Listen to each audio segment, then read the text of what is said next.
Runners are very strange and difficult Well, we're people. obsessed. We're obsessed with Yeah. running. It's like the person that walks in the room that's like, here's my marathon medal. And you're like, I do not care. Welcome to What We Really Want, conversations about connection. Settle in and get ready for a great conversation. Let's talk about what we really want. Well, hello, friends. Welcome back to another episode of What We Really Want. This is Greg with you today. It's episode 71, and it features some really good friends of mine and Stacey's, Cary and Micah Morgan. The episode is called Running Has a Way of Really Bringing People Together. Now, wait. Those of you who aren't runners, please don't turn the episode off. We know how difficult it can be to talk to us. We all have heard the jokes and the stories and have lived it where you go to a party and like the joke is, how can you tell who at the party has run a marathon? And the answer is they'll tell you within 5 minutes. We know we're weird. We know we're obsessed, but don't stop listening because there's something that Cary and Micah have to share in a conversation they had with Stacey and me that's really special, even if you're not a runner, because it just talks about the power of connection and community within a shared experience. And in this case, it's running, but there's something that everybody can relate to. I also think you're going to really enjoy getting to know my friends Cary and Micah. Stacey and I have known Cary for almost as long as we've been married.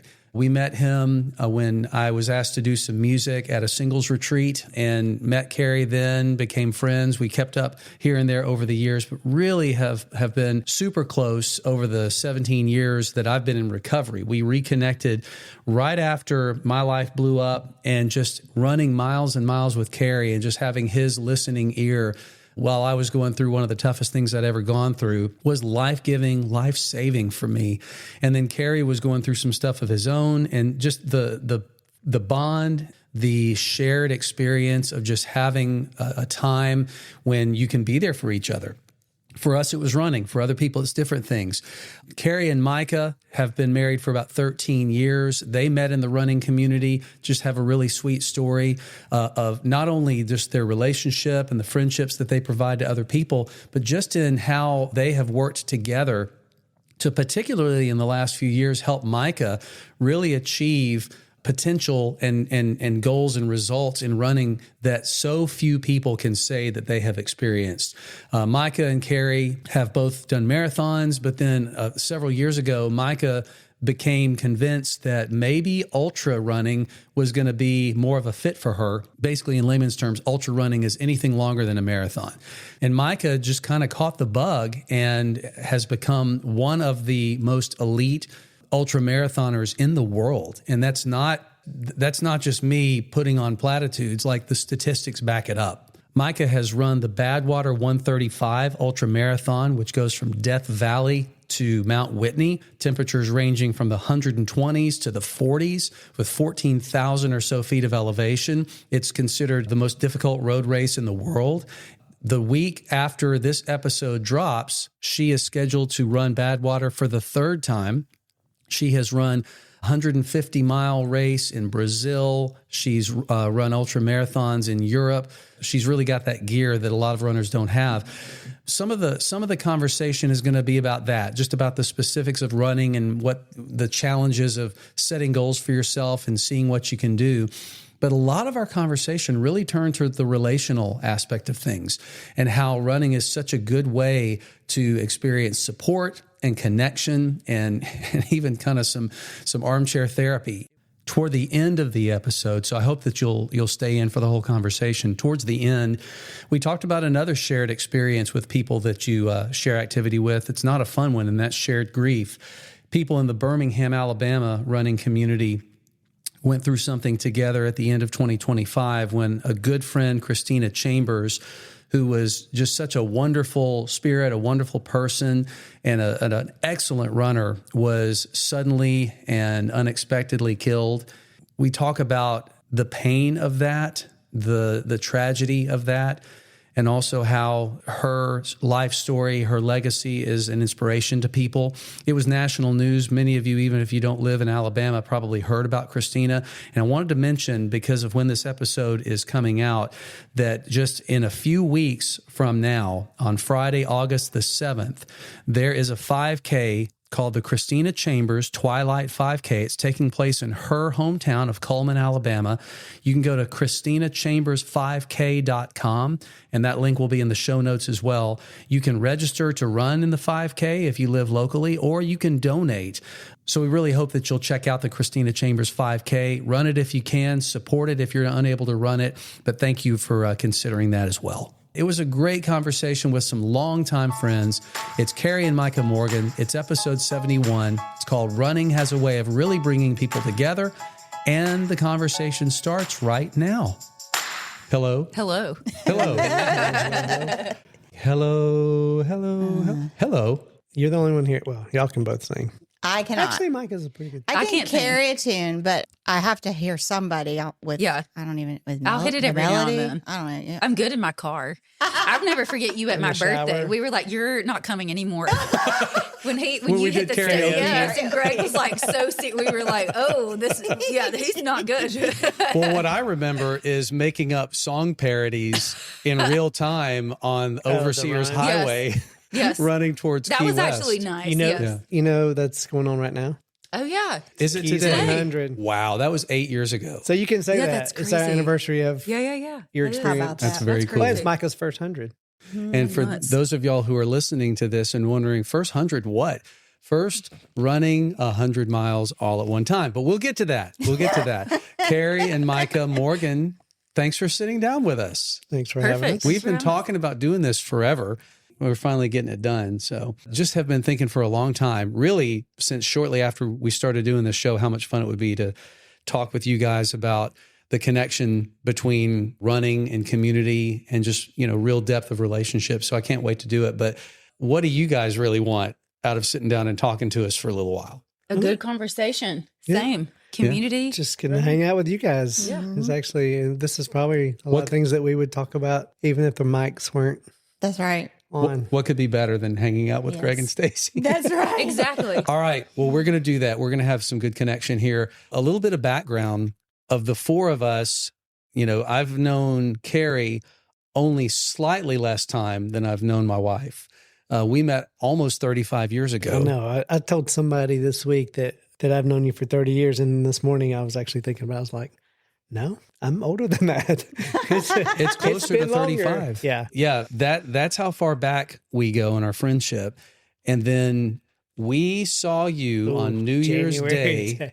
New Year's Day, 5 points. 2009. You were going to eat at the original pancake house. And you were running a resolution run. And I was running a run that we used to do that day every year. And yeah, we connected and it was fun. And Had no idea. an idea the bottom was about to fall. The bottom was about to Because it drop hadn't out. happened yet.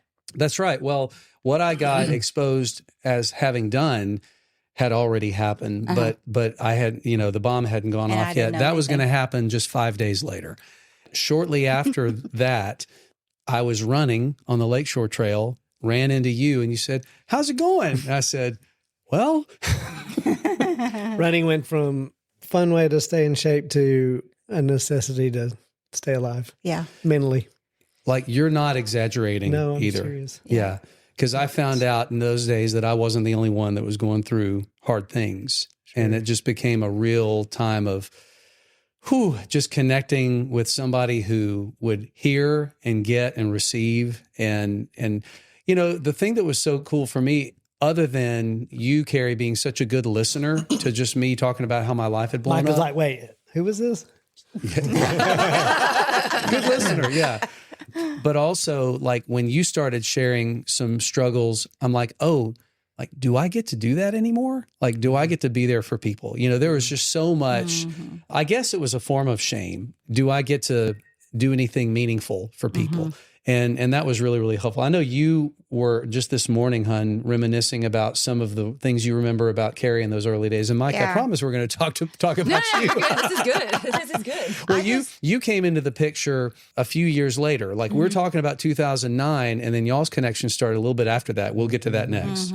I just remember, I don't know the context of the day that you came to our house and we were all talking. And it was a big deal because, when you are walking through the aftermath of sexual brokenness, people run and scatter. I will always remember people that, and there weren't many that were just right there.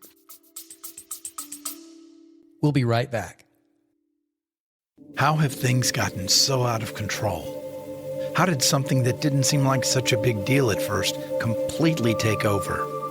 Porn and sex addiction are destroying your life and killing your relationships. You know you can't keep going on like this, keeping secrets and telling lies. Something has to change. But how? Most men who struggle with unwanted or addictive sexual behavior have tried to fix it on their own. But sex addiction is powerful and complicated.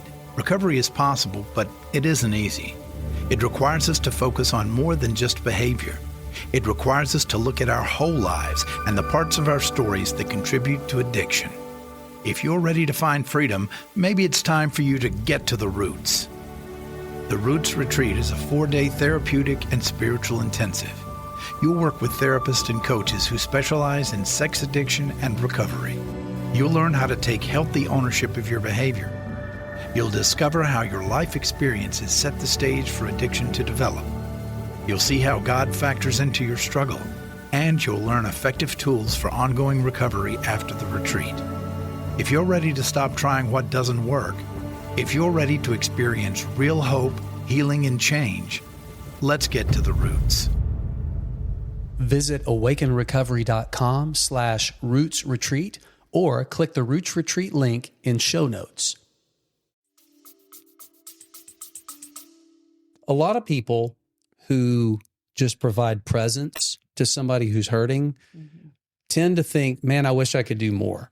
And they don't realize, oh my gosh, like you're doing by being there and by not being weird, just being there and not feeling like you have to force yourself to say anything. That's the greatest gift that hurting people can receive, is just somebody to show up and say, you know, I don't even know what to say, but I'm just here for you. That's worth its weight in gold. I mean, it really, really is from a relational standpoint. And that kind of locked in what has just become, you know, one of my longest friendships in my life, Cary. And I'm just so grateful for you. And then a little bit later, you guys' stories intersected. And I'd love to hear both of you kind of talk about what was going on in your lives when you met and kind of how you guys came together. And y'all have been married 13 years? It was March 3rd of 2013. Okay. And we were there on the beach right after y'all finished a half marathon. Leading worship Yeah. at our wedding. So cool. But before that, tell me how things got started. Yeah, I guess we have to bring up Jennifer Andrus for that. So Come on, bring her up. I was Good running friend. on my side of town, you know, just kind of learning the ropes of running at the time.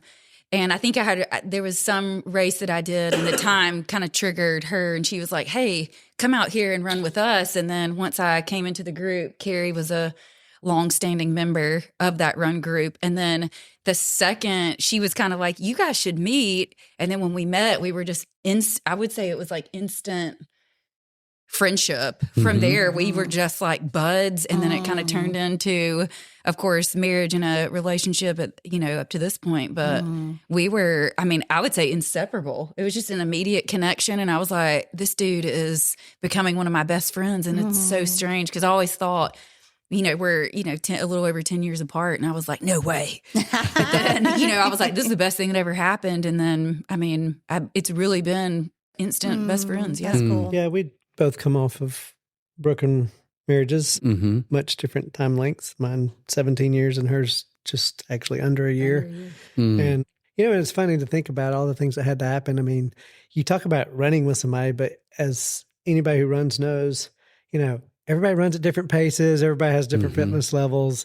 And unless she was faking it and really was slowing down just so she could run with me, we ended up having, you know, similar easy paces. And so we ran a lot together. And yeah, when you run with somebody, and this translates to very, very good things and can translate to very, very bad things, you spend, you know, an hour a day and 2 to 3 hours on the weekend running with somebody, you really, really get to know them because it's one-on-one. I mean, had we not dated and gotten married, I mean, we probably would have spent more time talking than most couples. Yeah. I mean, you referred subtly to can go into some good things or some not good things because there's a lot of talk time. And I was just on a run with somebody last week, and he was telling me something he had heard about why men tend to open up with each other during exercise is because you're not looking at each other. You're both looking straight ahead. Yeah. And so you get men who are running in the same direction next to each other for an hour, sometimes 2 hours. And you just got to talk about something, or you're just going to be sitting there, clop, clop, clop, clop, with a whole lot of awkwardness.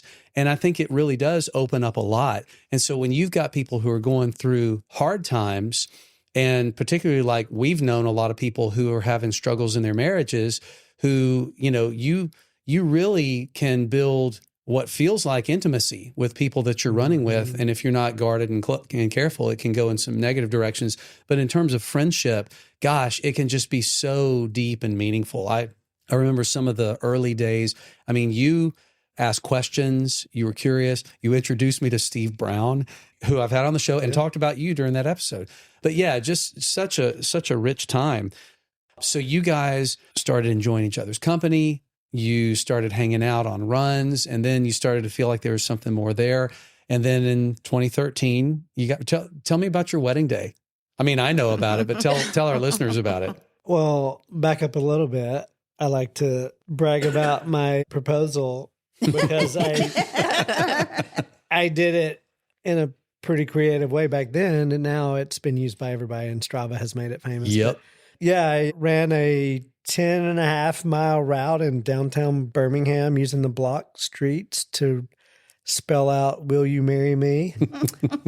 which was kind of fun.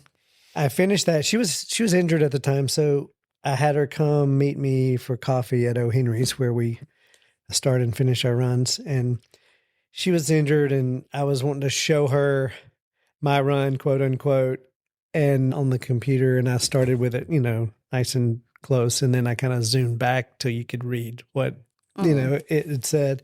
And I was angry. Yeah, she was angry because I was like, exactly. She's injured, so she's not running. Like, I can't. She's jealous that I was getting to run and she wasn't. But yeah, she. Why are you rubbing it in my face? I was just, what is this? And so I backed out until she was like, "Wait, what? That says something." Well, you were one of the first, I think, to do that. Didn't it get into Runner's World? Yeah. No, but Garmin picked it up. I forgot. It was, in the tens of thousands that had followed it and liked it. And the comments, I still look back at some of those comments, and they're great. It's like, do you really want to, marry a guy who runs a 9:30 pace? Or, oh, he didn't really do that on purpose. He lost his dog. It was That's funny. It was really good. But yeah, the wedding day was awesome. We went to the Seaside half marathon, and we had seen a wedding dress that she had a friend that was a seamstress make it for her, and I ran with a little tuxedo t-shirt.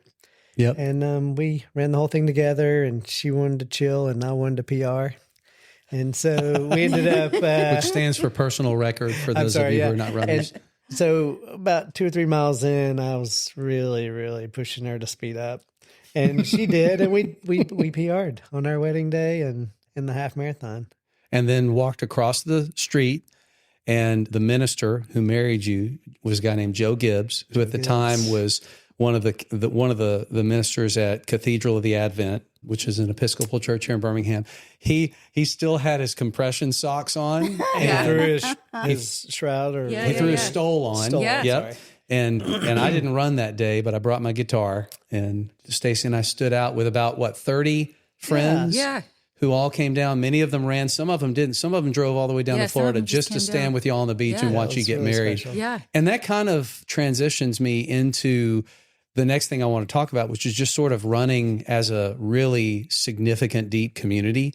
You guys are probably among the most well-known runners in Birmingham. I don't think that's not like braggy to say that. I mean, that's just kind of acknowledging. Anybody who runs talks about Cary and Micah, and most people know who they're talking about because, Cary, you've been in the community probably longer than just about anybody. Micah, you as well. And with some of the things in your running experience we're going to talk about in a little bit, it's just people have heard of y'all. It's not just being around, though, but it's just about what people experience when they are around y'all that makes it really special. And I'd just love to hear you guys talk a little bit about what relationships and friendships within a community of people who have shared interests are like. And then, hun, I actually want to get you to weigh in because you have a perspective that's different. You've come to some of these gatherings of runners as a non-runner. And I mean, I'm sure that there's a part of that feels awkward, but also I'm just curious maybe at some point of what you've noticed. But yeah. Okay. Yeah. I think we both have kind of run our whole life basically for other sports. Like we did not run, or I didn't run, primarily as a sport until college. And then even then I ran a marathon and then I took 10 years off. But yeah, I mean, running in Birmingham, I mean, I've put in, I think Strava says I've run the Lakeshore Trail over 5,000 times.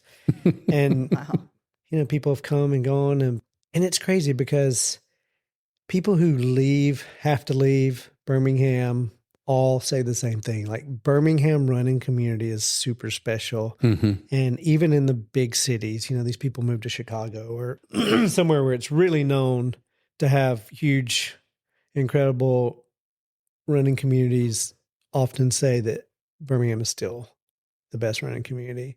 And so, yeah, it's just, I don't know what makes it so special, but yeah, you do get to know people and share deep parts of your life. I mean, just this week, we've got a person in our group that's going through a divorce and another person in our group that had a cancer scare with one of their kids. So, you just try to be there for each other. We lean heavily on each other. It's really cool. I think we've been able to, like you said, when people move away and they always say there's something about Birmingham, for whatever reason, I think the mixture of people that have kind of come in and out of this group or, the multiple groups that we have, we've always been able to ask questions and we've always been able to kind of dive in when you see somebody and just say like, what's your story or what's going on?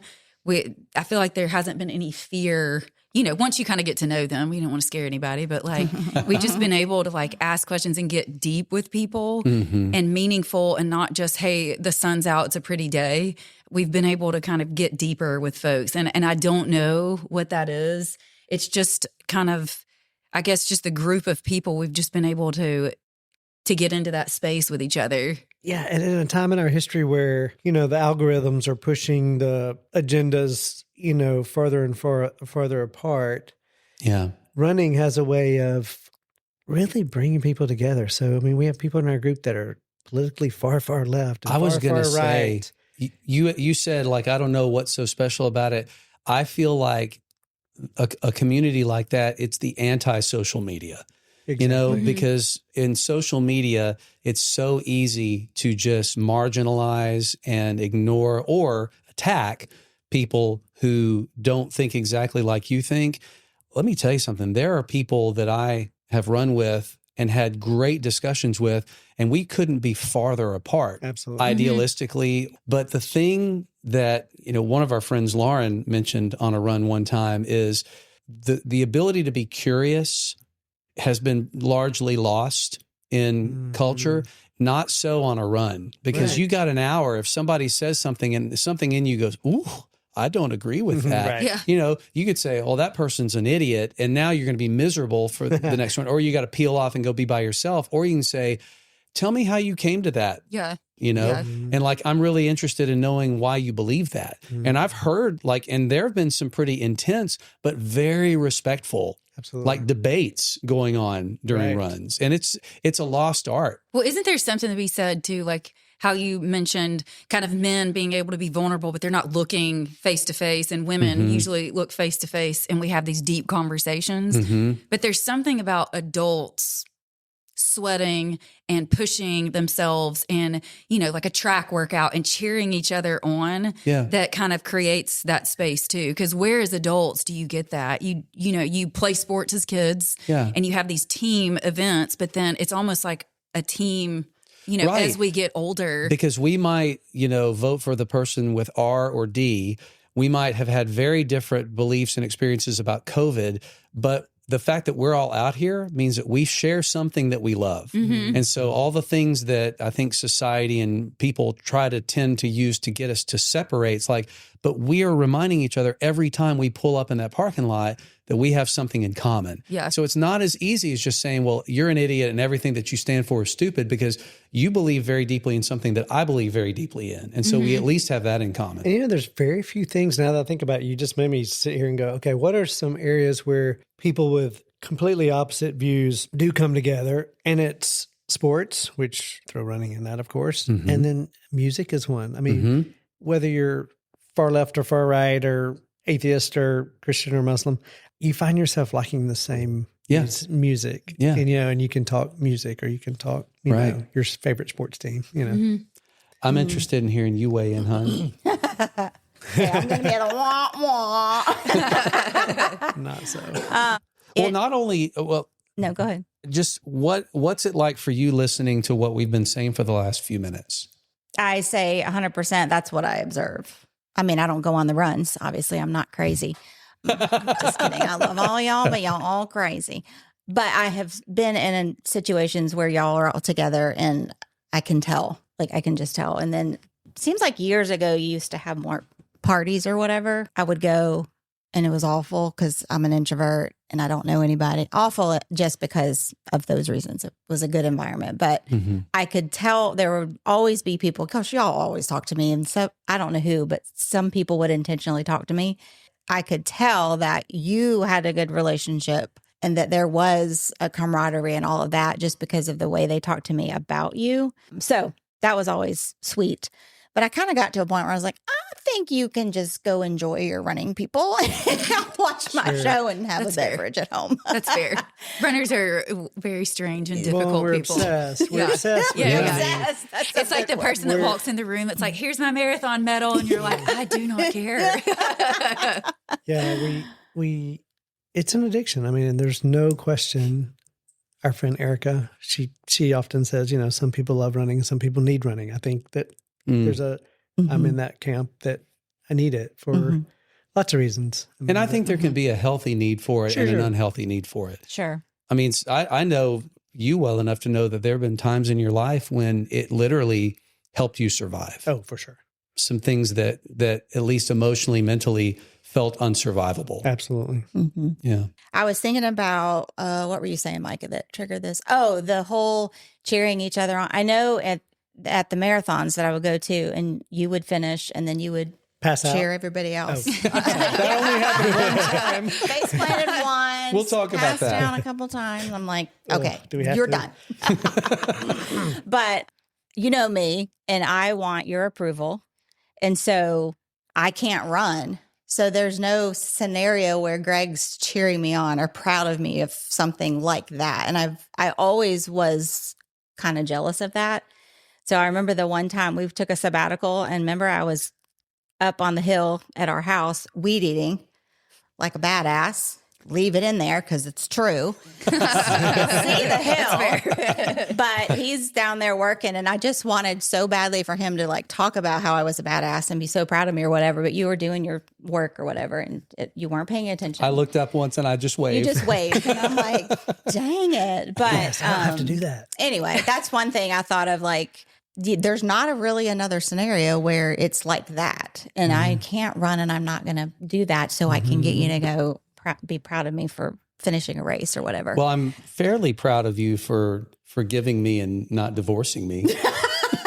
Which, by the way, is something, Cary, that you would text very kindly different times throughout the years. And just, I don't know if it would be birthdays or anniversaries or whatever, that you would text and just comment on that. And that meant a lot, because I think hero is a word I used a lot. I think you did. Because there's very few people that would do that. Even when my humanness says should do that, would follow through with that kind of forgiveness and grace and mercy. It was, it stands out. I mean, I don't know anybody else. I mean, I know other couples where there's been forgiveness, but I don't know them as closely as I do you guys. And so it's unique. Well, and I think it's such a God thing, because I am not the kind of person that I think could get over this. I know I'm not on my own. I know there are people, well, I don't know actually. Well, I was going to say, Cary, we know people who've gone through similar things and have not divorced.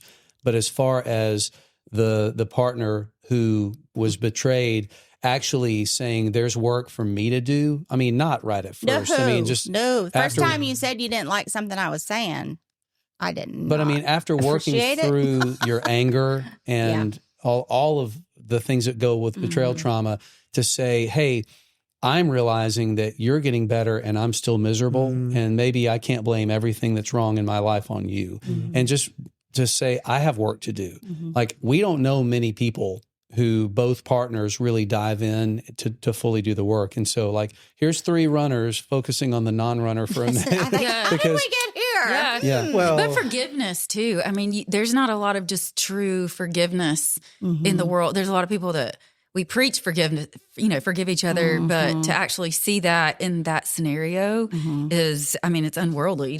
You don't see that. Yeah. And when it seems so one-sided to the world, like you guys just said, I mean, it becomes where it's accepted that it's okay for her to give you 100% of the blame and never to have to look at herself ever. Yeah. And so that's part of the hero. And for a while, I wouldn't have argued with that. And I tried that for a while. You were the problem. I mean, I remember the time that I got mad at you for not liking the way I said something. I'm like, you effing kidding me? Like, you don't like the way I said that after all I've forgiven you for? Like, that's the piece that people get stuck on, which I get because, and you said, do I not get to be annoyed at anything for the rest of our days? And I said, no, you do not.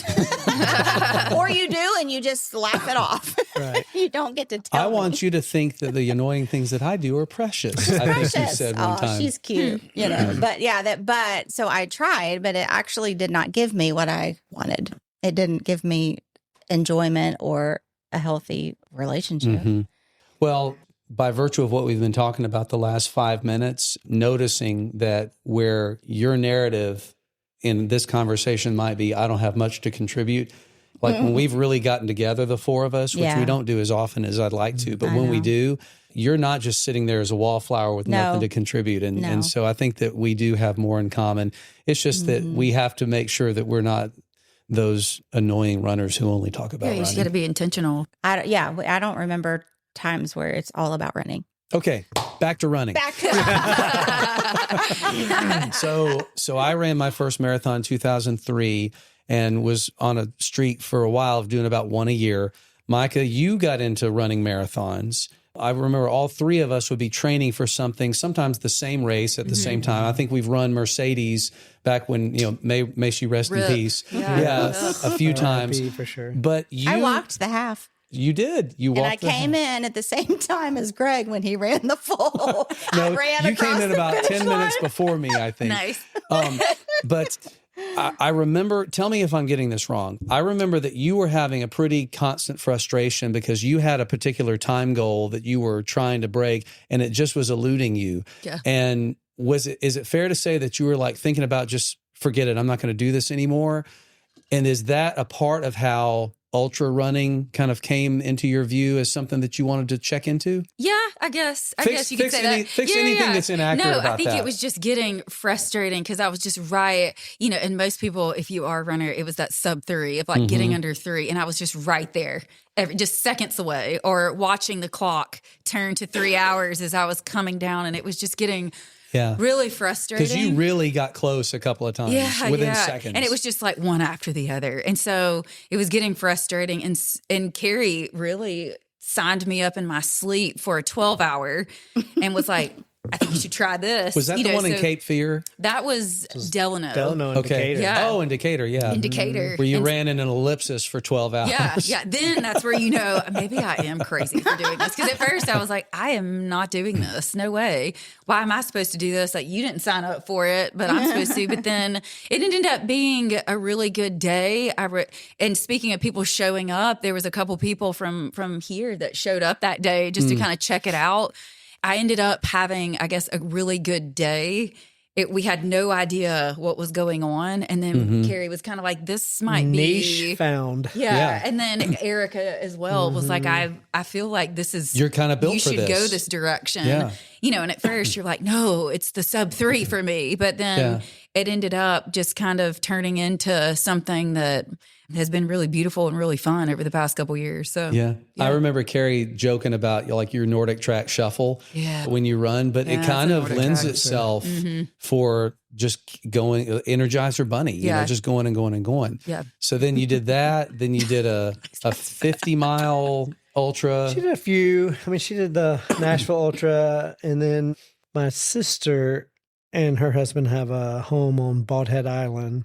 And that's it. We had both grown up with knowledge of the Badwater 135 miles in Death Valley. It goes from the lowest sea level in North America to the trailhead of the highest sea level in the contiguous United States, Mount Whitney. It's no biggie. It's 125 degrees, and you do it in July. Anyway, we'd kind of just been enamored by, the documentaries about that.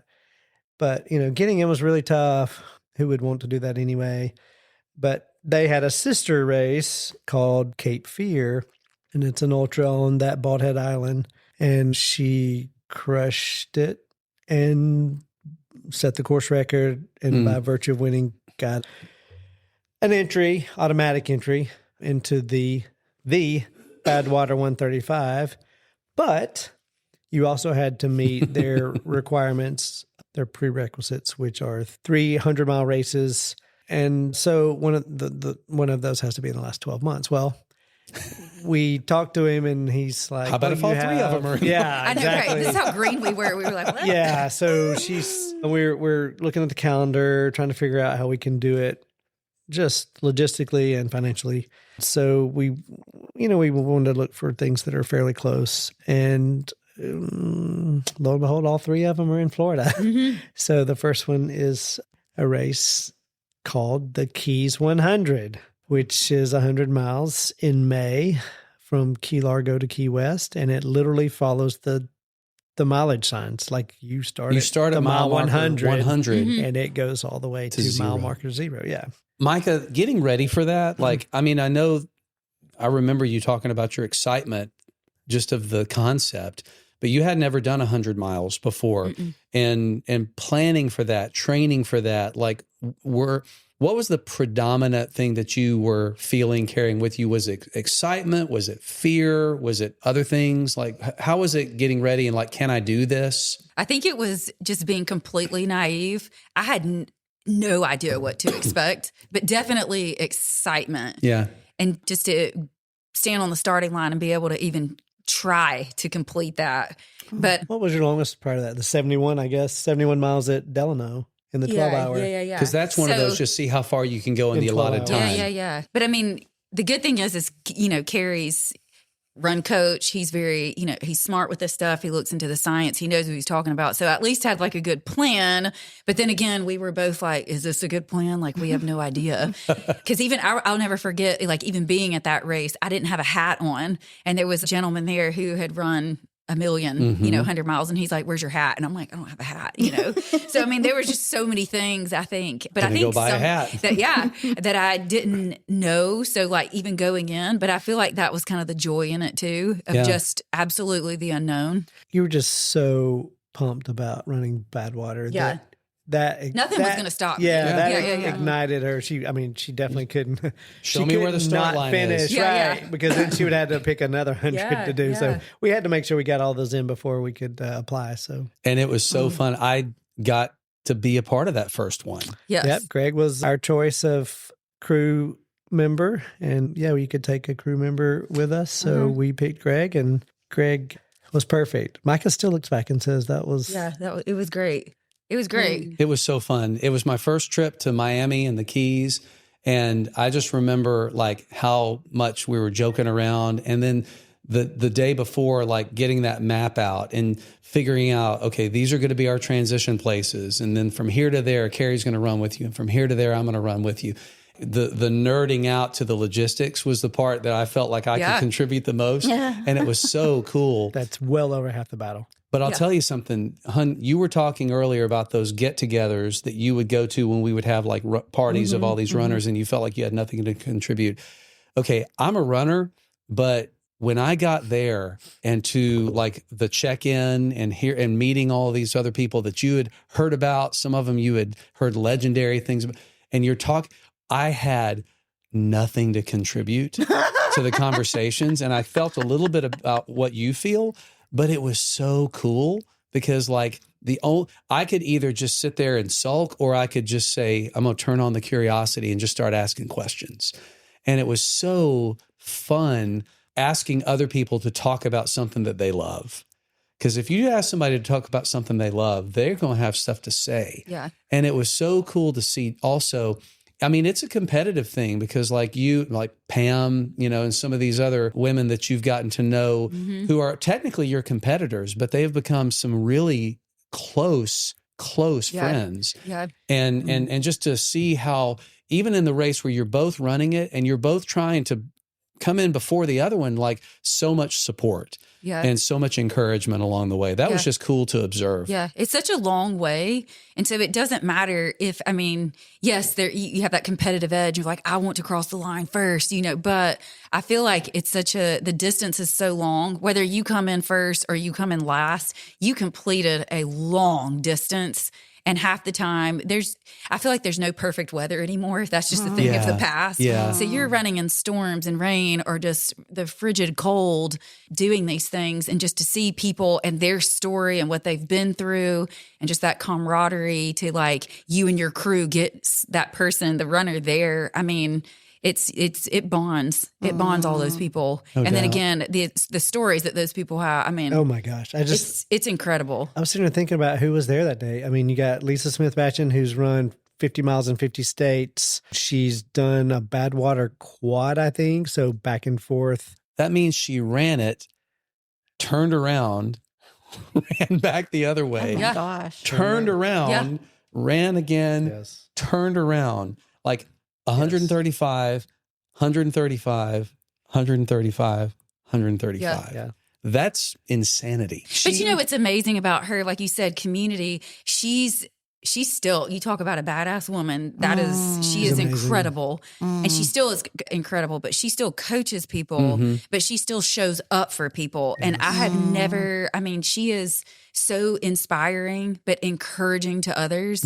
Like, so even though she's not doing that stuff, I'm sure she's still She could. is still doing a good bit. No, she's still doing a lot, but she's still there. She shows Wow. up for people, and that's incredible too. The guy that told you about that was Grant Munn. Grant's climbed Everest. He's done the Iditarod, 1,000-mile Iditarod with no dogs, pulling a sled himself. Who needs that? Jeez. He's done self-supported Badwater where, you know, he carried a rickshaw full of water where he didn't have any crew at all. He's just, to me, he's one of the most amazing humans. Who was it that ran pushing the stroller from Alaska to... That was Pete Kostelnik. yeah. He has the world record for both Transcon, California, New York, and he has a crazy, he called it Key to Key. It was the far northwest tip of Alaska all the way to Key West. That's which is through Alaska, insane. through Canada, through the contiguous U.S., Yeah. and then all the way down. I think when he hit the border of U.S. Canada, it was like halfway. That's crazy. Yeah. He's incredible. But also there, the race director, Bob Becker, who we just saw, you know, 70, I think he was 73, finished Badwater.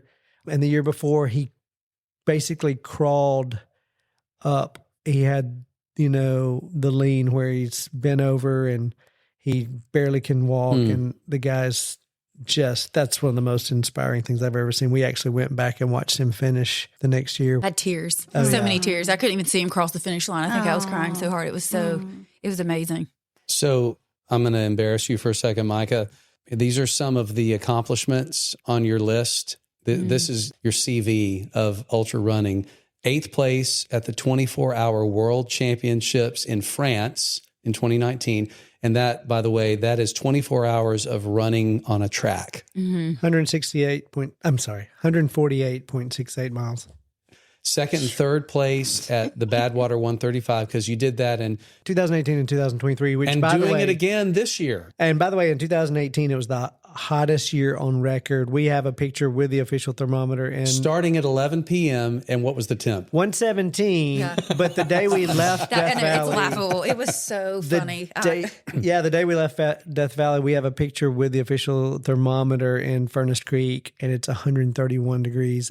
The all-time highest temperature ever recorded on the planet is 134 in Badwater Basin right there. Mm-hmm. So third place at Spartathlon, 154-mile race that followed the original Pheidippides route from Athens to Sparta. Mm-hmm. So he did it in 490 BC. You did it more recently than that. Yeah. And then one of only a very, very elite list of females who've gone under 15 hours in at least 3 100-mile races. And then last year, the highest distance in the 12-hour by any female in North America. And then not too long ago, you went to Brazil and you ran the Brazil 150. Yeah. You came in first and you were 7 hours ahead of the second place finisher. Yeah. So I think you found something that you're pretty decent at. Yeah. It's been fun. It's been fun. I don't know. I still have room to grow and learn, but dear Lord in heaven, she has room to grow. Room to grow, but yeah, no, it's been fun. It's been fun. That's amazing. A recent episode that we had with my friend Andy Gullahorn, I was talking about this concept of like being around people that you don't do what they do and just having the opportunity to be curious. And I was telling a story about when we went down to the Keys. I was talking about y'all, and then I talked about Badwater, and he says, that's in a car, right? Yeah. For some of us. Yeah, for some. For some, yeah, for some. And it's fun to talk about it. It must be fun for you to look at those stats and realize, like, I've done that. Like, that's something that I was able to do. Yeah. And does it ever like surprise you that you've been able to achieve as much as you have? Yes. And I'm currently learning I feel like life has been an interesting journey the past like couple of years or whatever, but I'm learning to find the joy and realize what's going right instead of what's going wrong. Mm-hmm. So while I say yes, it's really, I never thought I could do something like that in my life. Mm-hmm. And so I feel like now I'm trying to find the joy in that and actually like realize that, like what some of these things have, like what it means to accomplish this and with others too. And this isn't something that's like just by myself. You cannot do ultra running by yourself. And anybody that says like it's a, one person job is lying. I think I'm currently trying to realize that. I never thought I'd be able to do it. But it's also, too, it's the things that I have been able to accomplish. It's almost like you can look back at it and go, I can do this. Like when the job gets hard, when life gets tough or family or situations, marriage, anything like that, when it gets tough, like you can say, like, I've dug deep within myself. Like, I can do this, whatever it is. Yeah. So it's really helped from that perspective, in the daily aspect of life. But discipline and it's not, I've seen some pictures of your feet after they were You do not. Yeah. mutilated. Not cute. Videos of the Not way that cute. you walk after. I'm like, Cary. why would she want to do another one? I know. But it's like people could say, oh yeah, it's all fun and get a medal but the hell that you kind of go through training. But sometimes you get a belt buckle. That's right. Everybody always says, what do you get? I'm like, a belt buckle. And people always ask why. Like, why would you do that? And I think she feels the same way. There's just something about pushing the human limits and just to try to squeeze out every bit of the impossible. It's always amazing. Runners tend to be this way. Yeah, when a marathon's, no longer ho-hum, then let's see if we can go 50. Well, let's see if we can go 100. Now let's see if we can. Now the big craze is the 200-mile races. I love seeing men too, but I love seeing women do hard things like that too. And I think too, that's another the weaker sex, right? Yeah. But that's a piece of the community part of this as well. Is like seeing, these women doing hard things and then others going, I want to try that too. But also, when you do an ultra, you take people with you. Like you said, there's a crew of people that are helping you. And again, as adults, where do you do that? But then also some of these people go, could I run a 50K? Could I run a 50 miler? And then you're seeing them kind of push themselves onto something different. And I think, that's the beautiful piece of it too. Like, yes, it's pushing human limits of what I can do or what I'm capable of, but to take that leap is really, really cool. Well, all joking aside, and Cary, I didn't tell you I was going to ask you because I didn't decide to ask you this until just now. When you think about what you've observed and been present with in Micah's ultra career, and I'm not just talking about her running achievements, but when you think about your wife, what are you the most proud of? One of the first things that comes to mind is, she's got a nursing degree, and one day she's like, I really feel like there's more. And so how would you feel about me going back to nurse practitioner school? It's always wanting to take on more. Micah often tells people this, that we really push each other to be better. And she's pushed me a lot harder probably than I push her. But she just, within the running space specifically, I can't tell you how many times she's at mile 90 of a 100-mile run going 8:20 pace. And I literally just tear up and shake my head like, how the heck does she do this? Like, it never ceases to amaze me how tough she is, how, you can tell she's in the pain cave and she's hurting and she's not going to stop. So many places. She's just such a good listener. What a kind person she is. How's that for you?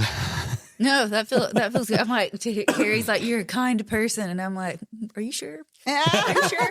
Well, you didn't say 100% I know, of the right? time. I know.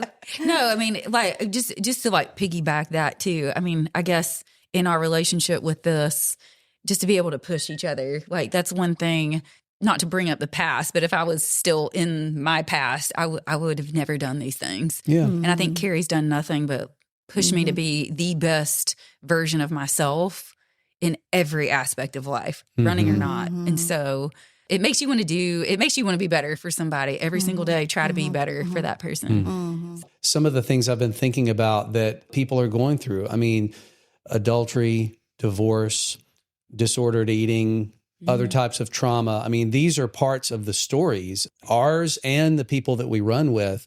So just to have a place where, we go through all this stuff together. And then, just in a very, very real sense, more recently, I mean, shared grief. I want to talk about Christina for a few minutes, if y'all are okay with that. Cary, in December, one morning, I was just scrolling Facebook and I just saw some weird cryptic post about our friend Christina Chambers. And I thought, there's no way that this means what it sounds like it means. And I texted you and you confirmed the worst, which is that our friend had been killed earlier that morning, right after running with some of her regular friends. Yeah. Yeah, I'll never forget it. We had actually had to call paramedics into my workplace that day. And the situation was kind of just being talked about in the background amongst kind of just the EMS folks. And you kind of hear it and you just move on and you're just like, oh, goodness. And then immediately. Well, working in your space, I imagine there's like, bad things happen and you kind of have to keep doing the job, right? We had somebody, we were taking care of. And then the second I walked back to my cell phone, it just was blowing up. Yeah. And it was, I'll never forget it. Everything just kind of dropped. And it was just the worst pit in my stomach just thinking about, I mean, is this true? Is this real life? And then just thinking of her life, it was just tragic and so shocking. Yeah, for people, and Cary, I know you have something to say. For people who don't know and didn't see in the news, it was national, so probably a lot of our listeners recognized her name when I said it. But Christina was just a wonderful woman. She, for many years, was a sports reporter here in Birmingham, Alabama. But she did a lot of stuff in the community. She was a super friend to people. And, you just always knew that you were going to get a great, cheerful experience when you were with her. That's the friend that we're talking about. And this was December of 2025. And Cary, I'm looking at you here in 2026, and it's still hitting you like it just happened. Yeah, it's still hard.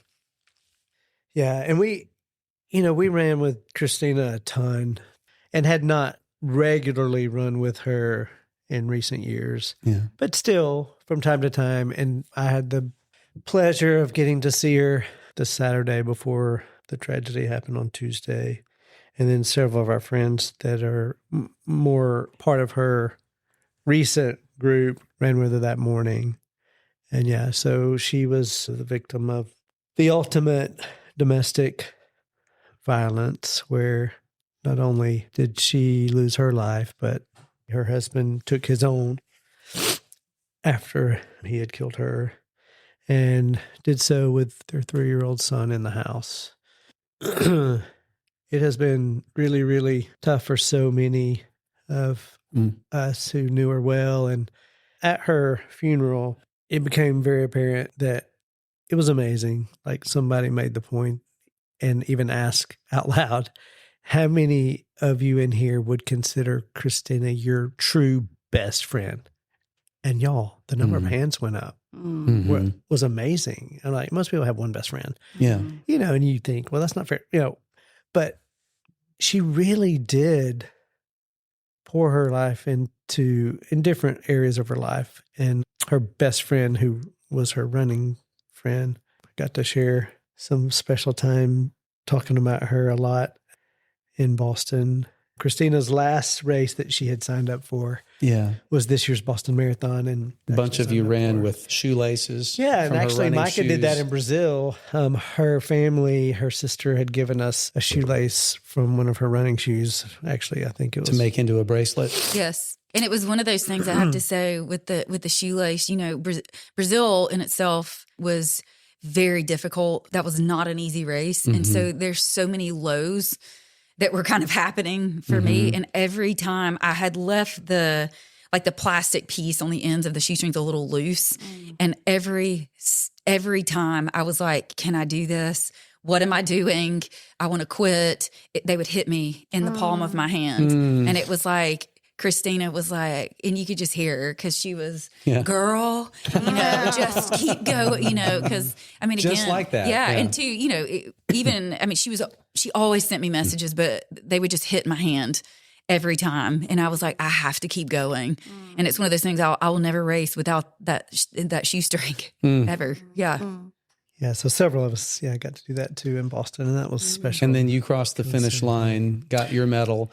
And then... Yeah, so I'm getting mine. And I literally, when I say I ran with Christina in mind the whole time, it was the entire race. It was, my playlist was her favorite songs.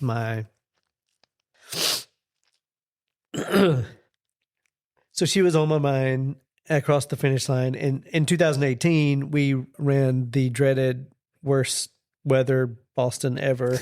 It's like it was like 48 degrees and a 30-mile-an-hour headwind in the heaviest rain I've ever run in my life. Yeah. And there were so many. It was a monsoon. But we took a picture at the finish line together that was very special. Anyway, I had the thought when I crossed the line of, I want to get a picture again here. And I was going to get one of the paid photographers to take a picture of me. And when I got my medal, I told the lady the story, and at first she was like, I don't think I can do that. They were told many times. They probably have a lot of lies that people tell them to get extra medals that they can sell on eBay. I could have hid it in my pocket, and she wouldn't have known that I had one, and I could have gotten a second one. But I just, I wanted to share a story and see if they would be willing to give me one the honest way. And I start, as I am now, kind of tearing up, and she teared up, and I just told her, I said, hey, this means so much. And I said, I don't want you to just think of this as a nameless. I really want you, if you have your phone, Christina Chambers, please Google her, look her up, see her face. I want you to know what you're contributing to. And this was her last race. And anyway, I got a picture holding my medal and her medal. That's going to belong to her son. Yes. So Constantine, her son, is going to eventually get this. Along with, Boston gave Rachel, her best friend, her bib. So we have her bib and her medal that for non-runners, the bib is the paper that you wear that has your race number on it. Yeah. And they were kind enough to give us that. They wouldn't let us have it before the race, obviously, but afterwards Billy and Steven, two of her other everyday running mates, got that and took the medal the next day and got it engraved with her name. So you've mentioned the Lakeshore Trail, and people in Birmingham know what that is. And on the Green Springs end, there's a parking lot at the kind of the Homewood soccer fields. And there's a spot where every morning she would pull up in her car. And then after her death, y'all and several of her other close friends took chalk and wrote messages to Christina in that spot. It has since been painted over to make it permanent, and it says Tina's spot. Yeah, it's really cool. If you're listening and you don't have running as one of your special things, I bet you're still listening, because when you hear us talking about it, it reminds you of something that's really special to you, where the relationships are far more important than the activity. The activity that gets you together is just secondary. You know, it's like the frosting on the cake, you know, but the real treat is just the connections and the relationships that we make. And hon, I'm looking over at you, and you have spent probably the least amount of time around runners, but like the time that you spend, you get it. And I think because real authentic relationship means a lot to you, I'm just curious, what has it been like for you being a part of this conversation? I was thinking about when you said people would say, why would you do that? You know, why would you do another race or any of them? It's because it's something that you love. I mean, I joke that y'all are crazy, although I kind of think you are, but I love y'all and I have a relationship with you. So it's not a mean thing, but like people are just mean, you know, like it's weird and crazy and so I've had the question, like, why would you stay in a marriage when this happened to you? It's a very different situation. You mean ask of you? Ask of me that. And it's like, they don't consider the fact that maybe I love this person. I don't know. I was just kind of resonating in odd ways to things that y'all were saying, but just remembering, like, when you hear of somebody doing anything that you don't understand, get curious, like you said, instead of feeling like you didn't have anything to contribute, which I was like, whoa, Greg didn't have anything to contribute. Let the record show. But then you got curious and you asked questions, and I'm still learning to do that, honestly. Well, we always have our curiosity to contribute if we don't forget about that. Yeah. And that's special to other people. Yeah, it is. And then I was thinking about my little dinner every Tuesday night before my recovery group that I go to. And it's so sweet. We've walked through hell, all four of us, and been there for each other. And our stories have all played out differently. That's like my running time. It's like therapy, but it's not hard to show up and get a margarita. Yeah. But it's my time. Listen to the phrase you used. We walked through hell. The physical, a little faster run. Yeah. Is a great analogy. The running suffering that Micah obviously does more than Greg and me. The suffering physically is so minuscule compared to the suffering that you went through with what you guys had to endure. It just stood out like a sore thumb when you said walk through hell, because we are talking about running, and yet we make so many parallels to life. It brings to mind what Winston Churchill is attributed with saying is, when you're walking through hell, keep walking. We don't get to choose when those hellish times and seasons are going to be over. And the only thing worse than going through hell is going through hell by yourself. I just think, as maybe we're wrapping up here, about one of the things that Jesus said to his followers. He says that they will know that you are my disciples by your love for one another. And, you know, that's the thing when you're walking through hell and you've got somebody, or when you're walking through a great time and you've got somebody who's there with you and they're loving you, they're celebrating, they're rejoicing with those who rejoice, they're weeping with those who weep, but they're the we're not going anywhere people in your lives. And that's part of what makes us able to live life to the fullest, which is another thing that Jesus said he came to do. He came to do it, and one of the ways he helps it to be real is by giving us people who make it easier to see joy. Here's a thing that hit me just now. Okay, you talk about finishing a race and cheering each other on, or cheering each other on during. I have not experienced very many people from my past, but like when this all blew up, and as it unfolded, and we have been working our butts off with our marriage and relationship, and over the years still doing work. But there's so many people that have not celebrated, that you chose to do your work, Mm-hmm. you know, and I've chosen to do mine. And it's like, rejoice with those who rejoice. I have felt a very big gaping hole of not getting that from a lot of people that I had relationship before. Mm-hmm. So the ones who do, Cary and Micah, celebrate and stay with us and stick with us, it's just priceless. You know, I'm so grateful. And I don't mean to be ugly about people who don't celebrate, but like, if you are in a place of seeing people making it when they're walking out of whatever hard time, like, celebrate. Yeah. Yeah. And hopefully you would hear this in the people that are so scared to be vulnerable, that you would take that leap and just find that person, whatever it is, situation, somebody, that stronghold, that you can start to share those things, because it's hard being vulnerable, but there's a freedom in being vulnerable.